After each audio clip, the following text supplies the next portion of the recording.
معزز سامعین گرامی قدر، جتنے اذکار آپ کے سامنے رکھے ہیں، اللہ سے یہ دعا ہے اللہ تعالیٰ ہمیں ان سب کے اوپر مداومت نصیب کرے اور ہر روز کرنے کی توفیق، ہمت، استطاعت اور سخت عطا فرمائے۔ لا الہ الا اللہ وحدہ لا شریک لہ لہ الملک ولہ الحمد یحیی و یمیت وہو حی لا یموت بیدہ الخیر وہو علی کل شیء قدیر۔ یہ وظیفہ لا الہ الا اللہ وحدہ لا شریک لہ لہ الملک سے ملتا جلتا ہے، لیکن یہاں پہ 3 حرفوں کا اضافہ کیا گیا۔ ان 3 حرفوں کے اضافے سے اس وظیفے کے اندر کیا اجر و ثواب اور کیا تاثیر پیدا ہوتی ہے۔ صحیح حدیث میں آتا ہے، چونکہ بازار اس دھرتی کے اوپر، اس زمین کے اوپر سب سے ناپاک جگہ اور سب سے زیادہ معصیت کے گناہ کے کام بازاروں میں ہوتے ہیں، جھوٹ، فراڈ، خیانت، سود، رشوت، چوری، بددیانتی، بے حیائی، فحاشی، عریانی، گویا بازار گناہوں کے اڈے اور مسجدیں نیکیوں کے گھر ہیں۔ مسجدیں آسمان سے ایسے چمکتی ہیں جیسے زمین سے آپ ستاروں کو روشن دیکھتے ہیں، اور بازار جو سب سے ناپاک جگہیں ہوتی ہیں، ہوتا کیا ہے؟ جب انسان ان بازاروں کے اندر داخل ہونے لگتا ہے تو شیطان کا انسان کے اوپر غلبہ آ جاتا ہے، اور بڑے بڑے متقی اور نیک انسان بھی اس مادیت پرستی میں کھو جاتے ہیں اور دنیا کی رنگینیوں اور اس مادہ پرستی سے اٹریکٹ ہو کر کچھ عرصے کے لیے اللہ کے ذکر سے غافل ہو جاتے ہیں، اللہ کے خوف سے، اللہ کے احساس سے غافل ہو جاتے ہیں۔ تو یہ جو غفلت کا میدان ہے، اس میں داخل ہونے سے پہلے اگر کوئی شخص لا الہ الا اللہ وحدہ لا شریک لہ لہ الملک ولہ الحمد یحیی و یمیت وہو حی لا یموت بیدہ الخیر، صرف یہ 3 جملے اضافہ کرنے ہیں۔ اگر یہ 3 جملوں کا اضافہ کر کے بازار میں داخل ہو جائے گا تو حدیث کے الفاظ ہیں، یہ حدیث بڑی اہم ہے، اور اپنی زندگی کے ساتھ اپنے پلے میں ہمیشہ کے لیے اس کو باندھ لیجئے، ہمیشہ کے لیے۔ جب بھی بازار میں داخل ہونے لگے، یہ کلمہ آپ کی زبان سے، عورت ہو یا مرد ہو، جاری ہو جائے، فائدہ کیا ہوگا؟ سبحان اللہ، فائدہ یہ ہے، حدیث کے الفاظ ہیں، چونکہ آپ غفلت کی جگہ پہ داخل ہونے سے پہلے ان کو پڑھ رہے ہیں تو اللہ رب العزت آپ کے نامہ اعمال میں 10 لاکھ نیکیوں کا اضافہ فرما دیں گے اور 10 لاکھ گناہوں کو معاف کر دیں گے۔ بتائیے، 10 لاکھ نیکیاں اور 10 لاکھ گناہوں کی معافی ایک کلمے سے۔ اور آپ کو پتہ ہے، سالم بن، یہ حضرت عبداللہ ابن عمر کی روایت ہے، اور سالم بن عبداللہ بن عمر جب اس روایت کو بیان کرتے تھے تو محمد ابن واسع ایک مرتبہ آئے اور آپ سے یہ وظیفہ سن کے چلے گئے، اور اپنے کمانڈر اور سپہ سالار قتیبہ بن مسلم کو جا کے کہنے لگے، میں مدینہ سے آپ کے لیے ایک تحفہ لایا ہوں۔ انہوں نے کیا تحفہ لائے؟ تو انہوں نے ان کو یہ کلمات عطا کیے، اور پھر ان کا طرز عمل کیا تھا؟ جو پکے مومن ہوتے ہیں نا، پکے مومن، وہ بازاروں کے اندر ان کا دل نہیں لگتا، اور وہ بازاروں پہ نہیں جاتے، وہ اپنے گھروں میں قرار پکڑتے ہیں تاکہ دنیا کی رنگینیوں کے اندر محو نہ ہو سکے۔ یہ مادیت پرستی کا جو دور ہے، کبھی اس کا آپ نے نظارہ کرنا ہو تو چلے جائیے ہائپر سٹار کے اوپر، جتنے یہ بڑے بڑے سٹور ہیں، کچھ لمحات کے لیے آپ کے عقل کے اوپر ایسا مادیت پرستی کا غلبہ آ جائے گا، آپ ان آسائشوں کے پیچھے دوڑنے کی خواہش مند ہوں گے۔ یہ محمد ابن واسع جیسے لوگ قتیبہ بن مسلم کو جب یہ بات بیان کر دی تو پھر یہ کیا کیا کرتے تھے؟ یہ دونوں دوست تھے، چاہے ایک سپہ سالار ہے، ایک لشکری ہے، یہ بازاروں کے باہر جاتے تھے اور بازار میں اس وظیفے کو پڑھنے کی نیت سے صرف داخل ہوتے تھے، وظیفہ کر کے داخل ہو کے واپس چلے آتے تھے کہ 10 لاکھ نیکیاں ہمارے مقدر میں آ جائیں۔ آج کے بعد اس وظیفے کو اپنے پلے سے باندھ لیجیے۔ اور پھر ایک اور وظیفہ جس کو گھر سے نکلتے ہوئے کرنا ہے، بسم اللہ توکلت علی اللہ لا حول ولا قوت الا باللہ۔ یہ بھی صحیح حدیث کے الفاظ ہیں کہ جس نے صرف گھر سے نکلتے وقت یہ وظیفہ پڑھا، وہ اللہ کی حفاظت میں آ گیا، اس کو ہر چیز سے کفایت مل گئی، یہ وظیفہ اکیلا اس کے لیے کافی ہو گیا، اس کو ہدایت مل گئی۔ حتیٰ کہ شیطان جب انسان گھر سے نکلتا ہے، جس وقت انسان اپنے گھر سے نکلتا ہے، شیطان اس کو بہکانے کے لیے، اس کے کان میں جملے کہنے کے لیے، مختلف احادیث کے الفاظ ہیں، وقت تھوڑا ہے، کوئی کہتا ہے گانا گنگنا، کوئی کہتا ہے فلاں جگہ چل، فلاں جگہ چل، گناہ کے ارادے بناتے ہیں۔ تو جب شیطان اس کی طرف بڑھتا ہے تو دوسرا شیطان کہتا ہے تو اس کے اوپر آج غالب نہیں آ سکے گا، تو کیسے غالب آئے گا؟ اس نے ایک ایسا کلمہ پڑھ لیا ہے کہ اس کو شیاطین کے شر سے محفوظ کر دیا گیا ہے، اس کو ہدایت دے دی گئی ہے، اور یہ اکیلا وظیفہ اس کے لیے کافی ہو گیا ہے، اس کو اپنی زندگی میں شامل کیجیے۔ اور بعض ساتھیوں نے جو سوال پوچھے حفاظت کے اعتبار سے، بعض وظیفے ہیں وہ بھی آپ کو یاد کرنے چاہیے۔ یہ باب بڑا لمبا چوڑا تھا اور خواہش تھی اس کو مکمل کیا جاتا، لیکن شاید بقید عزیز یہ ساتھ نہ آ سکے۔ تم داستان شوق سنو اور سنائیں ہم، وجہ یہ ہے پچھلے رمضان میں بہت سے چہرے تھے جو بیٹھے تھے، آج رمضان میں وہ نہیں ہے۔ کسے پتا کہنے والا یا سننے والوں میں سے کوئی باقی رہتا ہے یا نہیں؟ تو جتنی توفیق ہے اللہ کی، اس کے مطابق جو بتلاتے ہیں ان کو پلے باندھ لیجیے۔ اگر کبھی زندگی کے اندر کوئی ایسا موقع آ جائے، اللہ نہ کرے ہمارے ساتھ کسی کے ساتھ موقع آئے کہ چور آ جائے، ڈاکو آ جائے، مال لوٹنے کی غرض سے کبھی آپ کسی مشکل کا شکار ہو، لمبا چوڑا واقعہ صرف آج آپ کو اشارے کرنے، مفاہیم بتانے ہیں۔ یا مغیث اغثنی، یہ بھی صحابی رسول سے ثابت ہے کہ ڈاکو کے سامنے یا مغیث اغثنی، یا مغیث اغثنی، یہ وہ غوث پاک کی بات نہیں ہے، یہ غوث اعظم جو اللہ ہے حقیقی، یہ اس سے مدد مانگی جا رہی ہے۔ یا مغیث اغثنی، آپ نے یہ کلمہ آپ کے لامحالہ جب آپ خطرے میں مشکل میں پھنسے ہوں تو آپ کے منہ سے اگر یہ کلمہ جاری ہو جائے تو صحابی رسول کا یہ واقعہ حسن درجے کی سند سے ملتا ہے کہ انہوں نے ڈاکو کے موجودگی میں یہ پڑھا تو آسمان سے چوتھے آسمان کے فرشتے نے آ کر اس ڈاکو کو قتل کر دیا تھا۔ تو کبھی ایسا موقع آئے، یہ کتنا آسان وظیفہ، یا مغیث اغثنی۔ اور رسول اللہ صلی اللہ علیہ وسلم سے خود جو وظیفہ اور جناب عبداللہ بن تامر سے جو وظیفہ ثابت ہے وہ کیا ہے؟ اللہم اکفنیہم بما شئت۔ یہ بھی انسان کو جب جان کا خطرہ لاحق ہو اور انسان کو پتہ چلے ایک گروہ، ایک کنبہ، ایک خاندان میری جان کے در پہ آج مجھے مارے بغیر چھوڑے گا نہیں، تو اس کے لیے سب سے مجرب وظیفہ یہ ڈاکو کے لیے یا مغیث اغثنی، جب مال تلف ہونے کا خطرہ ہو یا مغیث اغثنی، اور جب آپ کی جان کو خطرہ ہو، کوئی آپ کی جان کے در پہ ہو تو کیا پڑھنا ہے؟ اللہم اکفنیہم بما شئت، اللہم اکفنیہم بما شئت، اللہم اکفنیہم بما شئت۔ اور یہ وظیفہ رسول اللہ صلی اللہ علیہ وسلم نے بھی پڑھا۔ عبداللہ بن تامر کی حدیث آپ نے سنی ہوئی ہے، انشاءاللہ موقع ملا تو جمعے میں اس کو رکھیں گے آپ کے سامنے، کہ 3 مرتبہ ان کو شہید کرنے کا ارادہ بنا تھا، انہوں نے یہی کہا تھا اللہم اکفنیہم بما شئت، اللہ مجھے ان سے محفوظ کر لے جیسے تو چاہے۔ کشتی ڈوب گئی، پہاڑ کے اوپر زلزلہ آ گیا، وہ بچ کے آگے، حتیٰ کہ حضرت ابو بکر جب سفر ہجرت میں تھے تو رسول اللہ صلی اللہ علیہ وسلم کے ساتھ اچانک بے قرار ہو گئے، آنکھوں میں آنسو آ گئے۔ رسول اللہ نے کیا ہوا؟ کہا وہ سراقہ بالکل پہنچ چکا ہے، ہمیں پکڑ لیا۔ تو رسول اللہ نے تب یہی الفاظ کہے تھے اللہم اکفناہ بما شئت، اللہ ہم دونوں کو اس کے شر سے بچا لے جیسے تو چاہے۔ تو کیا ہوا تھا؟ گھوڑا زمین میں تھنس گیا تھا۔ تو یہ اتنا مجرب وظیفہ یہ رسول اللہ نے دیا ہے، یہ کسی مولوی کا عطا کردہ نہیں ہے۔ جب بھی آپ کو کوئی خطرہ ہو کسی گروپ کی طرف سے، گروہ کی طرف سے، یہ پڑھتے رہنا چاہیے۔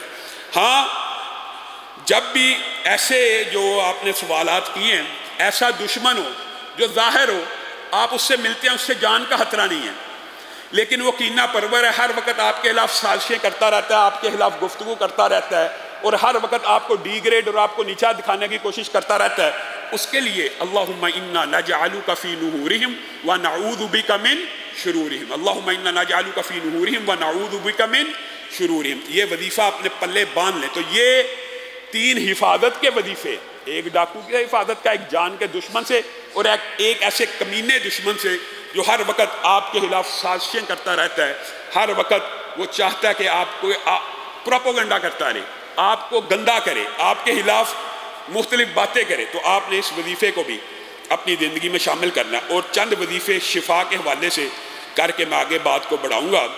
شفا کے حوالے سے پہلے بھی آپ کو کہا کہ شفا کے لیے بھی رقیہ شریعہ جائز ہے، کسی عالم کے پاس جا کے دم کروانا، رقیہ شریعہ کروانا جائز ہے، لیکن میں اور آپ یہ پریکٹس اپنے گھروں میں کیوں نہیں کرتے کہ جو رسول اللہ نے شفا کی دعائیں بتائی ہیں خود پڑھ لیں؟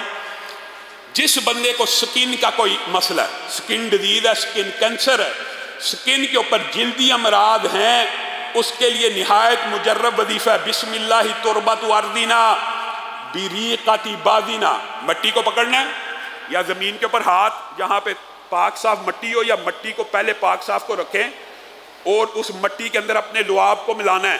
یہ وظیفہ پڑھتے ہیں بسم اللہ تربت ارضنا بریقۃ بادنا یشفی بہا سقیمنا باذن ربنا. یہ جو لعاب اور میں مٹی کو ملا رہا ہوں، یہ کسی کے لعاب اور مٹی میں جو اللہ نے شفا رکھی ہے کس کے حکم سے رکھی ہے؟ اللہ کے حکم سے. پھر وہ اس کا لیپ جہاں پہ آپ کی سکن ڈیزیز ہے، پھوڑا ہے، مختلف چیزیں ہیں، اگر آپ اس کے اوپر لیپ لگا دیں گے تو اللہ کے فضل و کرم سے یہ وظیفہ جس پتہ نہیں بڑی ایک کوئی مشکل بیماری ہے، چنبل شاید اسے کہتے ہیں، یا ڈاکٹروں کے ہاں لا علاج ہے، جب اس کے مریضوں نے بھی اس مٹی کا لیپ اس کے ساتھ کیا، اللہ کے فضل و کرم سے ان کو شفا مل گئی. شفا کس نے دینی ہے؟ اللہ نے. لیکن یہ رسول اللہ صلی اللہ علیہ وسلم کا بھی طریقہ تھا اپنے لعاب دہن کو مٹی میں بسم اللہ، اور ان کا جو طریقہ تھا وہ محدث اور ہمارے اساتذہ جب حدیث پڑھتے ہیں وہ باقاعدہ بتایا کرتے تھے. آپ کے لیے آسان کرنے کے لیے آپ پہلے سے بھی مٹی پاس رکھ سکتے ہیں اور اس کے اندر اپنا لعاب دہن ملا کے اور اس وظیفے کو پڑھ کے اس کے بعد مریض کے اوپر اگر لیپ کریں گے تو اللہ کے فضل سے، اللہ ہی کے فضل سے وہ ساری کی ساری جتنی خارش کی بیماریاں وہ ساری دور ہو جائے گی. ہاں، پھوڑے کے حوالے سے بھی رسول اللہ نے ایک وظیفہ بتایا ہوا ہے، یا مکبر الصغیر و یا مصغر الکبیر صغر ما بھی. اور رسول اللہ سے یہ روایت میں باضابطہ طور پہ باچ کا لفظ بھی ملتا ہے. ایک بوٹی ہے کہ وہ پھوڑے کے اوپر رکھی جائے اور یہ وظیفہ پڑھا جائے تو پھوڑا سارے کا سارا بجھ جاتا ہے اور ختم ہو جاتا ہے. تو یہ شفا کے جتنے بھی وظیفے ہیں یہ بھی آپ کو یاد ہونے چاہیے. آپ علماء کے پاس جاتے ہیں یا میرے پاس مثلاً کوئی بندہ دم کرانے آتا ہے، میں نے کیا پڑھنا ہے؟ یہی وظائف پڑھتا بندہ. اللہم رب الناس اذہب الباس واشفی انت الشافی لا شفاء الا شفاؤک شفاء لا یغادر سقما. یہ رسول اللہ کے بتائے ہوئے وظیفے ہیں. یہ وہ جھاڑ پھونک ہے جو جائز ہے اور اس کے اندر تعداد کا، عدد کا مقرر یا معین کرنا شرک نہیں ہے. اور وظائف کے اندر یہ بات یاد رکھ لیجئے، صرف وہ وظیفہ حرام ہے جو شرکیہ ہو. دم صرف وہ حرام ہے جو شرکیہ ہو، اس کے علاوہ ہر دم کی، کیونکہ علاج کا باب ہے، مفتوح ہے. ڈاکٹر کے 2 گولیاں کھا لیتے ہیں تو اگر عالم کے اگر 10 دفعہ پڑھ لو، 20 دفعہ پڑھ لو، ہمارے تجربے مشاہدے میں یہ بات آتی ہے تو پڑھ لیں. عدد کا مخصوص کرنا، بعض لوگوں کے ذہن میں یہ چیز اڑ جاتی ہے، جی عدد کہاں پہ؟ رسول اللہ نے خود بھی عدد بتائے ہیں اور صحابہ نے اجتہاد کر کے بھی عدد مقرر کیا. وہ 7 دفعہ سورۃ فاتحہ کا عدد صحابہ نے اجتہاد کر کے خود سے مقرر کیا تھا، بعد میں رسول اللہ کے پاس گئے تھے. تو یہ علماء کے تجربے اور مشاہدے ہوتے ہیں کہ اتنی دفعہ پڑھنے ہیں. مثلا آپ حیران رہ جائیں گے کہ ہمارے بہت سے بزرگوں نے اور محدثین کا یہ اقوال چلتا آ رہا ہے. خود حافظ محمد گوندلوی رحمہ اللہ بھی بیان کیا کرتے تھے کہ جب کوئی چیز گم جائے تو یا حفیظ یا معید 129 مرتبہ، اور بعض جو ان کے شاگرد ہیں وہ کہتے ہیں 313 مرتبہ حافظہ فرمایا کرتے تھے پڑھیں تو وہ چیز مل جاتی ہے. یا حفیظ یا معید اور انا للہ و انا الیہ راجعون اللہم اجرنی فی مصیبتی واخلف لی خیرا منہا. یہ پڑھنے سے چیز واپس آ جاتی ہے. ابھی ہمارے مرکز میں آپ کے شاید علم نہیں، پرسوں موٹر سائیکل چوری ہوگی، موٹر سائیکل نقاب پوش لوگوں نے، تو یہ الحمدللہ وظیفہ پڑھا، وہ موٹر سائیکل خود چھوڑ گئے اللہ کے فضل و کرم سے. وہ کیمروں کی وجہ سے نقاب کے باوجود پہچانے گئے. لیکن میں ویسے ایک آپ کو جنرل بات بتا رہا ہوں کہ یہ جو وظائف ہیں ان کے اندر اللہ کے ناموں کا وسیلہ دیا، یا حفیظ یا معید. اور ایک بات ضمنی طور پہ آئی ہے، اگر کسی کی بینائی چلی جائے یا کوئی عضو تلف ہو جائے تو اس کے لیے بھی یا حفیظ یا معید کے ساتھ انہ علی رجعہ لقادر، انہ علی رجعہ لقادر. اللہ تعالیٰ ہر چیز لٹانے پہ قادر ہے. تو یہ وظیفے پڑھنے سے اللہ کے فضل و کرم سے آپ کو ان معاملات میں اور ان میدان میں جو یہ میادین ہیں ان کے اندر آپ کو انشاءاللہ ضرور ریلیف ملے گی.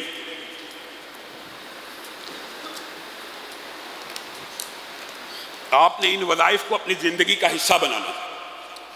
انشاءاللہ پھر کبھی موقع آیا تو مزید کچھ وظائف آپ کے نظر کریں گے. تو سب ساتھی یہ شفا کے وظائف بھی اچھی طرح یاد کریں اور خود اپنے گھروں کے اندر اس کا ورد کریں اور بچوں کو یاد کریں. خاص طور پہ اگر کسی کو درد ہو رہی ہے نا، درد ہو رہی ہے، بہت زیادہ پین ہے اور پین کلر اویلیبل نہیں ہے، تو بسم اللہ اعوذ بعزت اللہ وقدرتہ من شر ما اجد واحاذر.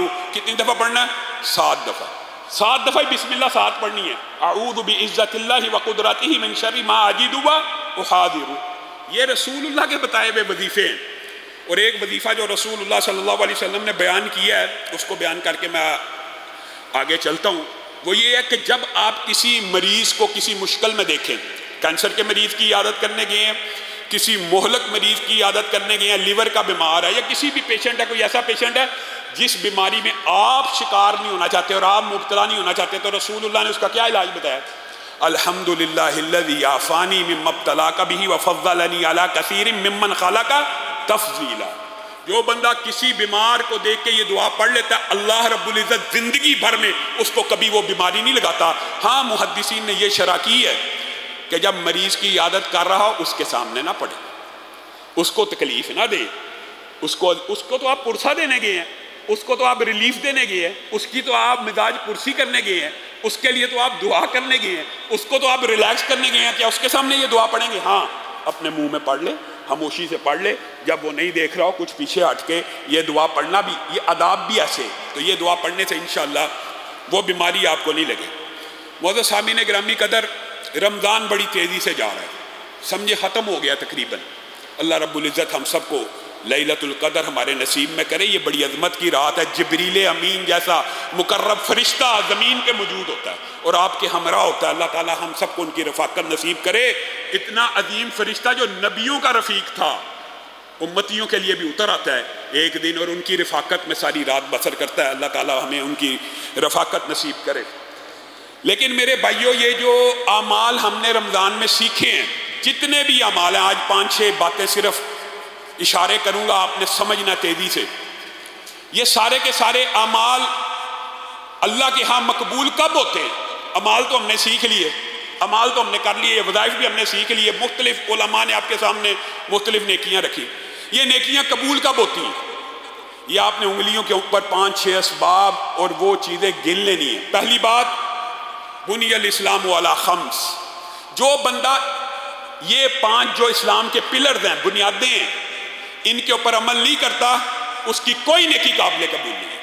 اگر آپ نماز نہیں پڑھتے، روزے نہیں رکھتے، زکوٰۃ فرض ہو جائے نہیں ادا کرتے، آپ جتنی مرضی چاہے نیکیاں کرتے رہیں، آپ کی کوئی نیکی قابل قبول نہیں۔ اسلام کے بنیادی ارکان نمبر 1، یہ صرف اشارہ کر رہا ہوں، اس کی تفصیل آپ سننا چاہیں یوٹیوب پہ ہمارے لیکچرز موجود ہیں، وہاں سے سن سکتے ہیں یا علماء سے پوچھ سکتے ہیں۔ پہلی بات، اسلام کے پلرز کے اوپر عمل کریں گے تو نامہ اعمال قائم ہوگا، تب آپ کو آپ کی نیکیاں فائدہ دیں گی۔ دوسری بات، فمن کان یرجو لقاء ربہ فلیعمل عملا صالحا ولا یشرک بعبادۃ ربہ احدا۔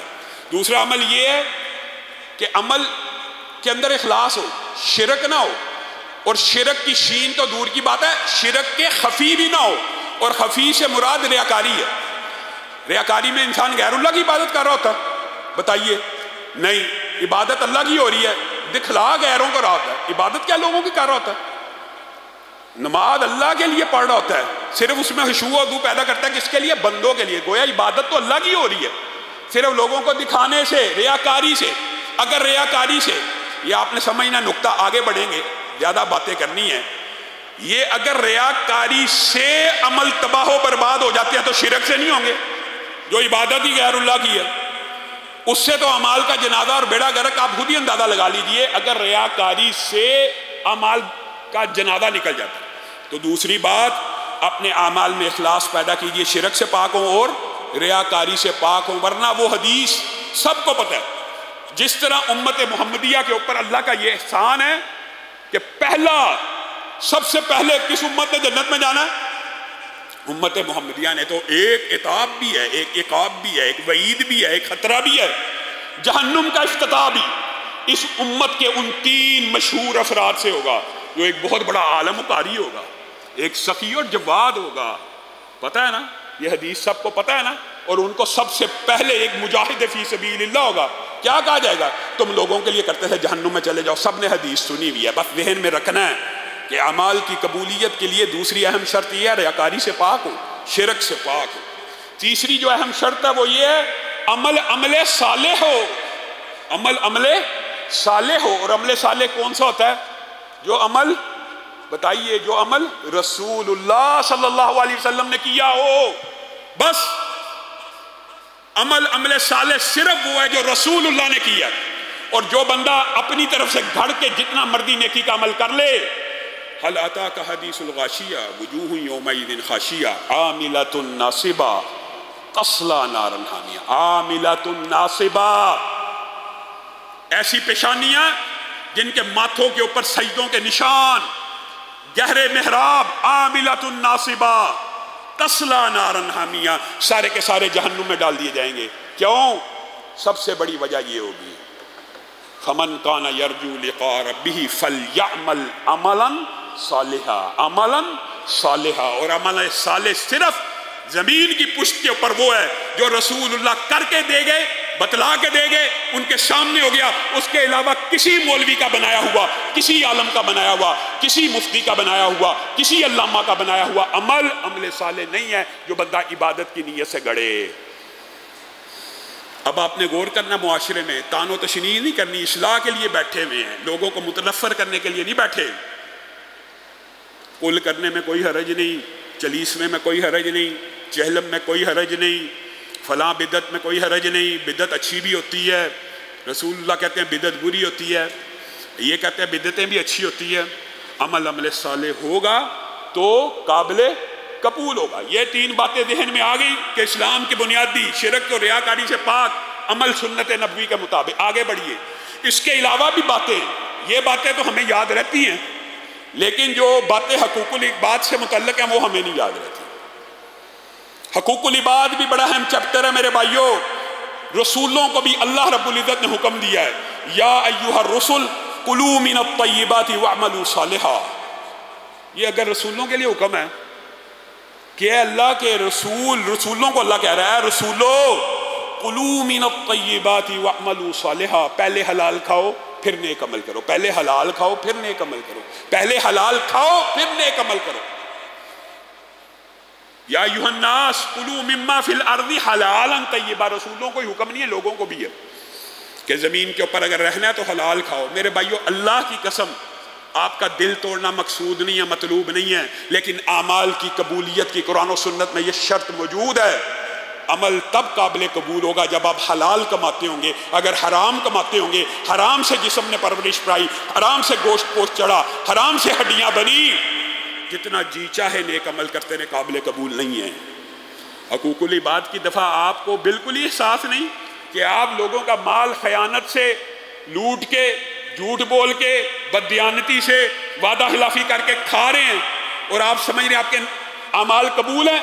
رسول اللہ صلی اللہ علیہ وسلم میت کا جنازہ پڑھانے سے پہلے پوچھتے تھے اس کے اوپر قرض تو نہیں ہے؟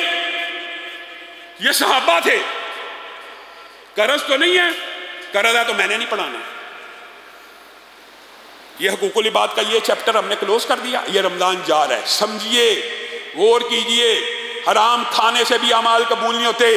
کسی کا قرضہ لیا ہوا ہے اور آپ نے اس کو واپس نہیں پلٹایا، آپ کے سارے نامہ اعمال معلق ہیں، جتنی نیکیاں کر رہے ہیں معلق ہیں، رجسٹر میں درج ہو رہی ہیں، لیکن جب تک قرض ادا نہیں ہوگا اللہ کی بارگاہ میں نہیں پہنچیں گی۔ قرض ادا ہوگا تو پہنچیں گی۔ حتیٰ کہ آپ، یہ صرف میں اشارے کر رہا ہوں، آپ اس کی تفصیل، ایک ایک جز کی تفصیل کے اوپر 10 جمعے پڑھائے جا سکتے ہیں۔ اکیلا شہید کا بھی قرض معاف ہے؟ شہید کا نہیں معاف ہے، حساب کتاب معلق ہو جاتا ہے کہ جب قرض وارثین دے دیں گے، وارثین دے دیں گے، تب دیکھی جائے گی اس کا کیا معاملہ کرنا، تب دیکھی جائے گی۔ ہم نے قرض کو، خیانت کو، یہ آپ کے ذہن سے وہ حدیثیں نکل گئیں کہ قیامت کے دن مفلس کون ہوگا؟ اس کو مزید آگے چل کے بیان کریں گے۔ مفلس کون ہوگا؟ وہی ہے یہ مفلس کہ جو نیکیوں کے پہاڑ لے کے آیا لیکن کسی کا مال کھایا، بیڑا غرق ہو گیا۔ بیڑا غرق، حرام کھانے والے کا بیڑا غرق ہو جاتا ہے۔ سارے اعمال لوگوں میں تقسیم ہوتے ہیں، بڑا حاجی نمازی بن کے حرام ساتھ کھا رہا ہے اور نیک عمل کر رہا ہے، بے وقوف ہے، لوگوں کے لیے کر رہا ہے، جن کا کھایا ان کو مل جانا ہے۔ یہ اعمال، روزے تو رکھ رہا ہے، مشقت تو کاٹ رہا ہے، حج تو کر رہا ہے، مل کس کو جانے؟ جن کا کھایا ان کو مل جانے۔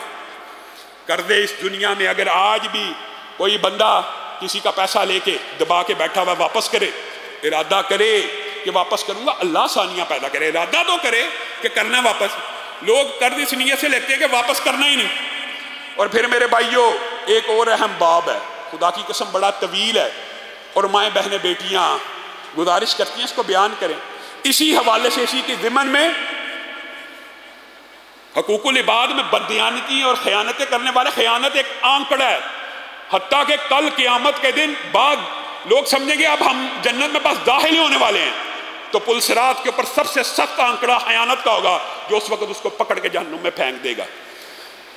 اور بندہ سمجھ رہا ہوگا اب تو میں ہر چیز سے بچ گیا ہوں، اب تو یہ بس پل صراط ہی رہ گیا، اب تو میں سیدھا جنت میں جا رہا ہوں، خیانت کی ہوگی پکڑا جائے گا۔ یار ایک چادر کی وجہ سے جہنم میں لوگ چلے گئے، ایک چادر کی وجہ سے، تو آپ بہنوں بیٹیوں کا حصہ نہیں دیتے؟ ظالم ہیں وہ لوگ جو اپنی بہنوں کا بیٹیوں کا حصہ نہیں دیتے، ظالم ہیں، اور وہ سمجھتے ہیں کہ وہ حاجی نمازی بن کے بہنوں نے جی منہ زبانی معاف کر دیا، اور تو اس کے ہاتھ میں پیسے پکڑا کے دیکھ تو صحیح اس نے معاف کیا کہ نہیں، میں پھر دیکھتا ہوں معاف کرتی ہے کہ نہیں۔ زبردستی کی معافی بھی معافی سمجھی ہوئی ہے۔ اللہ کی قسم ایسے ایسے واقعات آتے ہیں بیٹیوں کے ہاں بھائی ہے، والد تکلیف میں ہیں، میں ان کے لیے بڑی مغفرت کی دعا کرتی ہوں، لیکن اصل میں علامہ صاحب حصہ نہیں تھے دے کے گئے، حصہ نہیں تھے دے کے۔ بیٹیاں تڑپ اٹھتی ہیں باپ کو تکلیف میں دیکھ کے خواب میں بھی، لیکن حصہ نہیں تھے دے کے گئے۔ کیا نیکی کا کمالی۔ اور بھائی لوگوں کی بیٹیوں کی، اپنے بہنوں کے بیٹیوں کے، جن کے باپوں کا اللہ نے حصہ مقرر کیا بیٹیوں اور بہنوں کا، آپ کون ہیں؟ آپ نے کمایا ہے؟ کمایا ان بچیوں کے باپوں نے ہے، ان کا حصہ بنتا ہے جائیدادوں میں۔ زبردستی معافیاں، زبردستی معافیاں۔ دیکھیں مجھے بتائیں کون سی ایسی بہن بیٹی ہے جس کے ہاتھ میں آپ 1 کروڑ روپیہ دیں اور پھر وہ آپ کو معاف کرے، پھر وہ معاف ہے، پھر وہ آپ کو 3 دن بعد آ کے کہ اے میرے بھائی یہ میں نے تیرے پہ صدقہ کیا 1 کروڑ، میں پھر مانوں گا کہ اس نے معاف کیا۔ یہ کون سا معاف ہے؟ بہن جی ہم آپس میں بھائی بانٹنے لگے ہیں، آپ کو کوئی اعتراض تو نہیں؟ بہن کیا کرے؟ بہن نے واپس گھر نہیں آنا، اپنا باپ کا گھر چھوڑ دے۔ زبردستی معاف کرانے والے، ڈریں اللہ سے۔ بہنیں بیچاری خاموش ہو جاتی ہیں، اچھا اگر ہم نے کہا کہ نہیں چاہیے تو بھائیوں کے دروازے بند۔ سسرال کے اندر پتہ نہیں کس طرح کی زندگیاں گزارتی ہیں وہ آپ گینے، جن کو باپ اپنی نظروں سے اوجھل نہیں ہونے دیتے، سسرال میں جا کے آپ ان کو حصے نہیں دیتے، وہاں پہ گھٹ گھٹ کے مرتی ہیں اور آپ کے لیے بددعائیں کرتی ہیں، اور آپ یہ سمجھتے ہیں جی یہ خیانتیں ہیں اللہ کے لیے۔ ان اعمال سے نیک اعمال قبول نہیں ہوتے۔ لوگوں کے حق دے دیجئے، لوگوں کے حق لٹا دیجئے، واپس کر دیجئے۔ اور بات آئی ہے بہنوں کی، تو حقوق العباد میں ایک حق صلہ رحمی کا بھی ہے، اور صلہ رحمی میں 2 ابواب ہمیں بڑے یاد ہیں، اس کا ذکر بھی کروں گا، وہ بھی اعمال کی قبولیت میں رکاوٹ ہیں، لیکن ایک باب ہم بالکل ہی بھول گئے ہیں، بھائی کا۔ یہ جو مومن بھی ہیں یہ بھی آپس میں بھائی ہیں، سگے بھائی، ماں جائے بھائی بھی بھائی ہوتے ہیں۔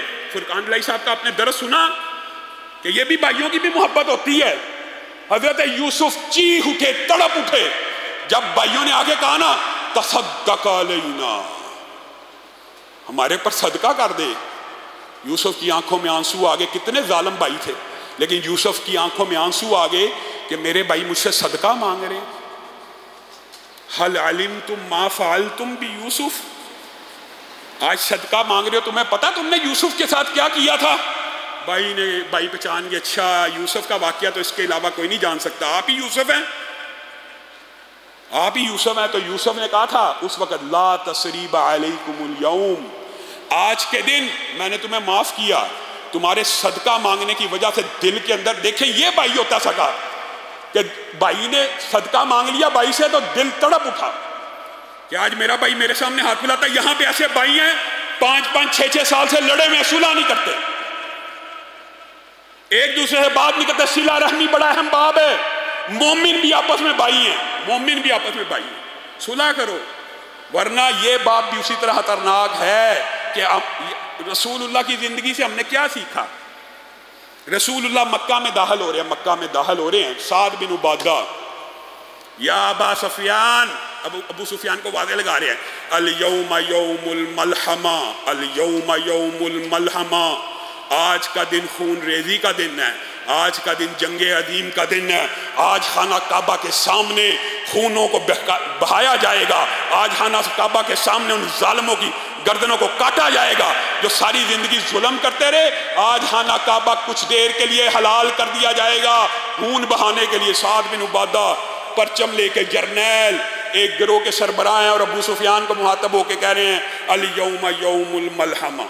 ابو سفیان دوڑتے ہوئے رسول اللہ کی بارگاہ میں آئی ہے، سعد بن عبادہ کیا کہتے ہیں، کیا کہتے ہیں، کہ یہ الفاظ کہے تو رسول اللہ نے جواب میں کیا کہا تھا؟ اور یہ بھائیوں کا تعلق ہونا چاہیے، یہ صلہ رحمی ہے، یہ احسان ہے۔ یا ابا سفیان الیوم یوم المرحمہ، الیوم یوم المرحمہ، آج کا دن رحمتوں کا دن ہے۔ آج کے دن خانہ کعبہ کے سامنے کوئی خون نہیں بہایا جائے گا۔ آج تو خانہ کعبہ کو کپڑے پہنائے جائیں گے، آج تو خانہ کعبہ کے اوپر غلاف چڑھایا جائے گا۔ اے ابو سفیان، میں بھی نبی ہوں، میں بھی پیغمبر ہوں، جس طرح یوسف نے اپنے بھائیوں کو معاف کیا تھا، آج تم سب کو معاف کر دیا جائے گا۔ ہم معاف ہی نہیں کرتے، ہم معاف ہی نہیں کرتے۔ اس دن کی ذرا کیفیت اگر آپ ایک دفعہ ذہن میں لائیں نا، یہ لمبا باب ہے۔ بلال کیا سوچ رہے ہوں گے، وہ صحابہ جن کی پشتوں کو داغا گیا آگ کے ساتھ، وہ اس دن کس انتقام کے، آپ ایمانداری سے بتائیے۔ رسول اللہ نے ہجرت کی، رسول اللہ نے طائف میں پتھر کھائے، کن کی وجہ سے؟ انہی قریش مکہ کی وجہ سے ساری زندگی اذیتوں اور تکلیفوں میں گزاری۔ ان صحابہ نے پتھروں کے اوپر اپنی جسموں کو جلوایا، اور آج فاتح بن کے جا رہے ہیں اور کہہ رہے ہیں ہم عام معافی ہے۔ آج تم سے کوئی حساب کتاب نہیں ہوگا، آج تم سب کو معاف کر دیا جائے گا۔ آج رحمت کا دن ہے، آج محبت کا دن ہے، آج انس کا دن ہے۔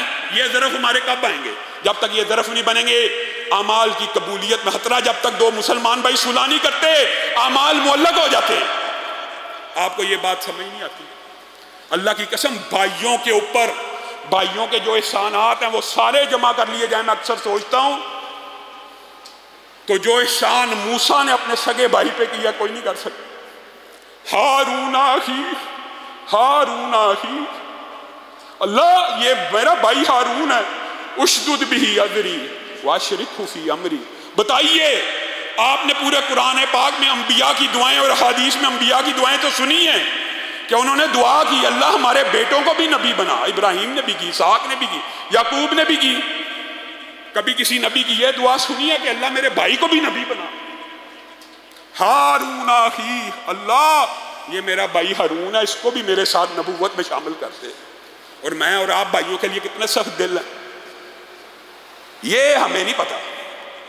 اللہ کے لیے صلح کر لو، جو لڑے ہوئے ہو، جو آپس میں لڑے ہوئے صلح کر لو، نہیں تو اعمال معلق ہو جاتے ہیں۔ اعمال قبول کروانا چاہتے ہیں کہ نہیں؟ تو ان چیزوں کے اوپر عمل کیجئے۔ اگلے جو دو رشتے میں آپ کے سامنے رکھنے لگا ہوں، اس کے بارے میں بہرحال معاشرے میں ابلاغ موجود ہے، لیکن سینسیٹیویٹی کا احساس یہاں پہ بھی نہیں ہے۔ بسم اللہ۔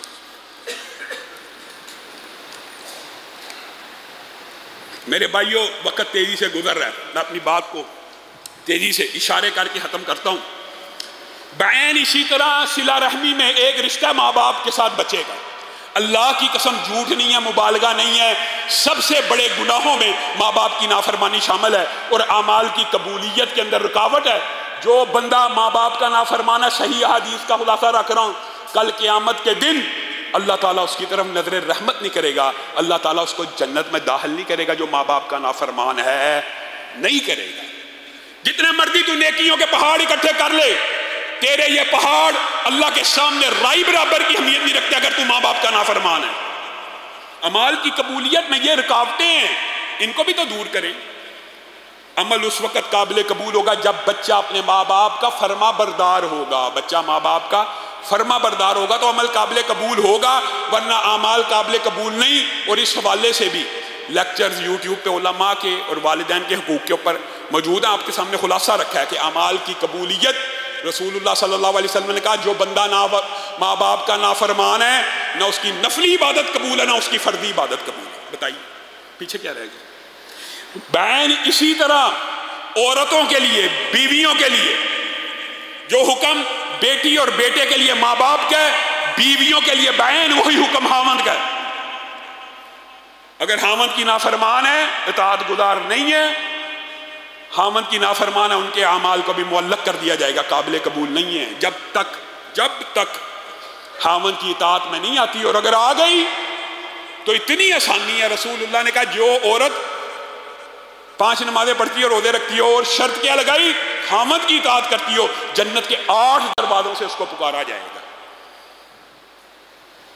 اور آخری جو سبب ہے اعمال کو ضائع کرنے والا، یہ 5 آپ کے سامنے رکھ دی ہیں، بلکہ 6 بنتے ہیں محدثین کی اگر اصطلاح میں دیکھا جائے تو۔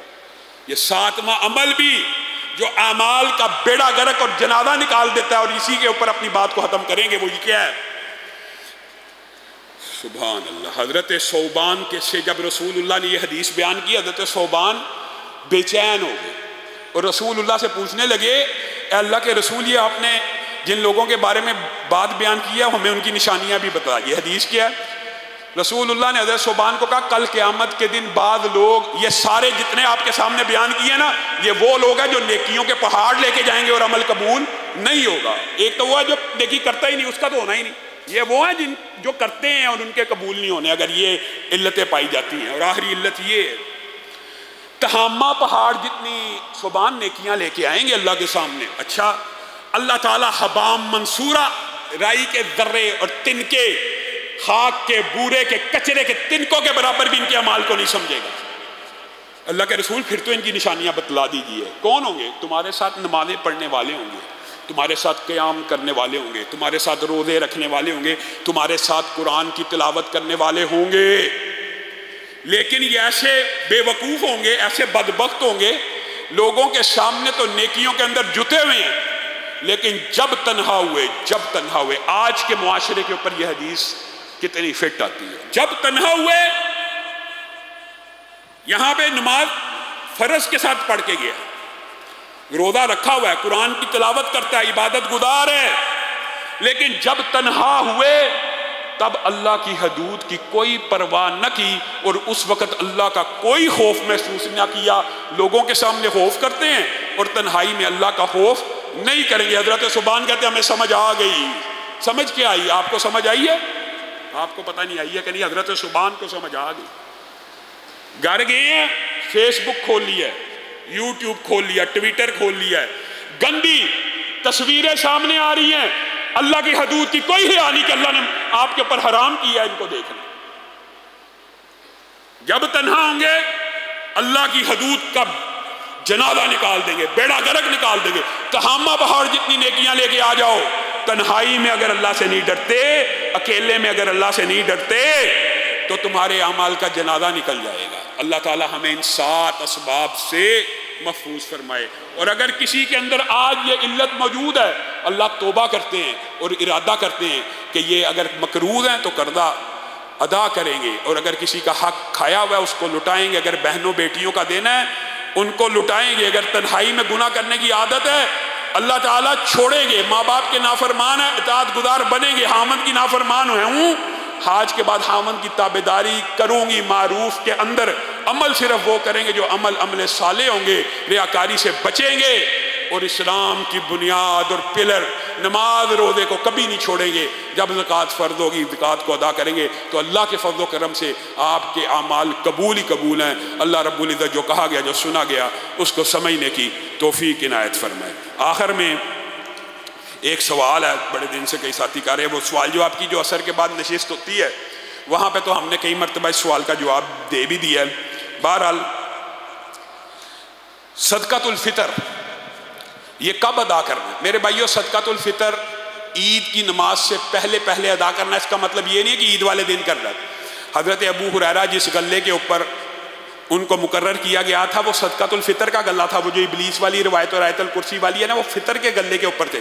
اس کا مطلب ہے رسول اللہ فطر کا جو غلہ تھا وہ پہلے ہی اکٹھا کر لیا کرتے تھے اور اس کے اوپر ڈیوٹی لگا دیا کرتے تھے. گویا آپ آخری یہ جو 10 دن چل رہے ہیں ان میں کسی بھی دن صدقۃ الفطر ادا کر سکتے ہیں. اور کیا صدقۃ الفطر جنس کی شکل میں ادا کرنا ہے یا نقدی کی شکل میں؟ یہ بات سمجھ لیجئے کہ رسول اللہ نے جو اجناس کا تعین کیا نا، گندم، جو، چاول، کھجور، کشمش وغیرہ، یہ بندوں کے لیونگ سٹینڈرڈ کے مطابق کیا ہے. یہ مختلف اجناس اگر آپ نے اور میں نے سب نے گندم کے حساب سے ہی دینا ہے تو رسول اللہ صرف گندم ہی مقرر کر دیتے. نہیں، یہ بات بھی سمجھنے کی ضرورت ہے. جائز ہے، ایک امیر بندہ بھی اس کے لیے جائز ہے کہ وہ کم از کم گندم کے حساب سے فطرانہ دے.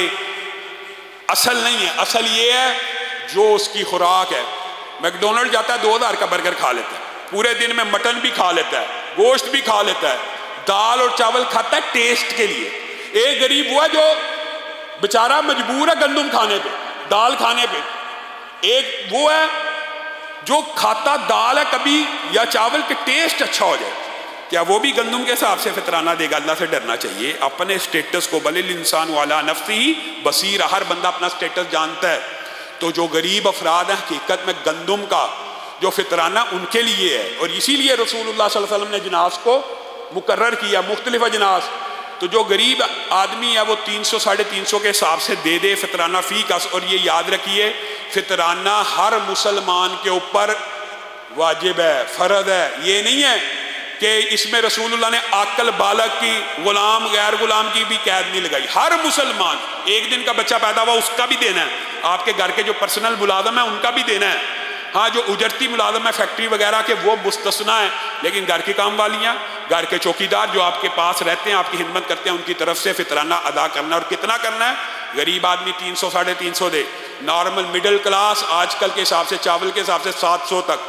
اور جو بندہ امیر ہے نا اس کو کم از کم اچھی کھجور یا کشمش کے اعتبار سے 1500 سے لے کے 3000 روپے تک فطرانہ دینا چاہیے. لیکن یہ عجیب بات ہے، کھانے کے وقت ہم لگژری آئٹم کھائیں اور دینے کے وقت ہم حساب گندم کا لگائیں. یہ انسان کو خود ہی سوچ لینا چاہیے. اور بات ضمنی طور پہ آئی ہے تو آپ کے سامنے یہ بھی رکھنا چاہتا ہوں، اللہ کے فضل و کرم سے آپ کے لیے اس مرکز کے اندر پورا ماہ 60 کے قریب ملازمین ہیں، 60 کے قریب، جو دن رات سحری افطاری کا، صفائیوں کا، آپ کے سامنے کبھی پنکھے صاف کر رہے ہیں، کبھی فرش دھو رہے ہیں. 60 افراد ہیں، 60. یہ پورا سسٹم ایسے نہیں چلتا. اور اگر ویسے میں آپ کو بات ضمنی طور پہ آئی ہے تو بتا دیتا ہوں کہ یہ جو 60 افراد ہیں کیا یہ مستحق نہیں ہے؟ یہ سب سے زیادہ مستحق ہے جنہوں نے پورا ماہ آپ کی خدمت کی ہے. مثال دے رہا ہوں آپ سے، اگر 3 لاکھ بھی فطرانہ اکٹھا ہوتا ہے تو فی کا ان کو ایک بندے کو 5000 روپے آنا ہے. تو آپ نے یہ سب سے بہترین مستحق ہیں آپ کے فطرانے کے لیے.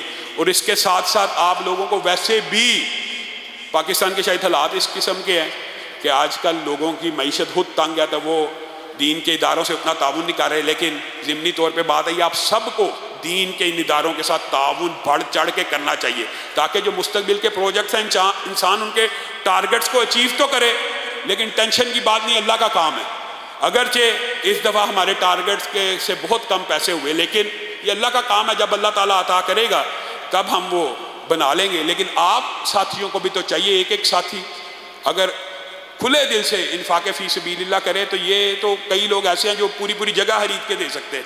تو آپ اپنا جو صدقۃ الفطر ہے وہ بھی یہاں پہ جو ملازمین ہیں ان کے لیے مختص کریں اور یہاں پہ دیں. اور اپنے دوست احباب سے اس ادارے کے لیے زکوٰۃ، صدقات، عطیات وہ بھی اکٹھے کریں. انشاءاللہ عید الفطر کی نماز یہ 7 والے گراؤنڈ میں صبح 6 بجے ادا کی جائے گی. آپ احباب کی جو گزارش تھی، ریکویسٹ تھی کہ کم از کم 6 بجے کا ٹائم ہو، تو اللہ کے فضل و کرم سے نماز عید کو اگر بارش ہوگی تو مسجد میں پڑھیں گے، اگر بارش نہ ہوئی تو سنت کے عین مطابق کھلے میدان میں خواتین کا انتظام بھی ہوگا، مردوں کا بھی ہوگا. آپ نے اپنی جائے نماز، قلین بچھے ہوتے ہیں لیکن ظاہر ہے وہ شادی بیاہ کے آپ کو پتہ ہے قلینوں کے اوپر لوگ جوتیوں سمیت بھی چلتے ہیں، اگرچہ وہ ہمیں کہتے ہیں ہم دھو کے بچھا رہے ہیں، لیکن آپ احباب عورتیں اور مرد اپنی چادریں یا مصلح ہمراہ لے کے آئیں. سبحان ربک رب العزت عما یصفون وسلام علی المرسلین والحمد للہ رب العالمین.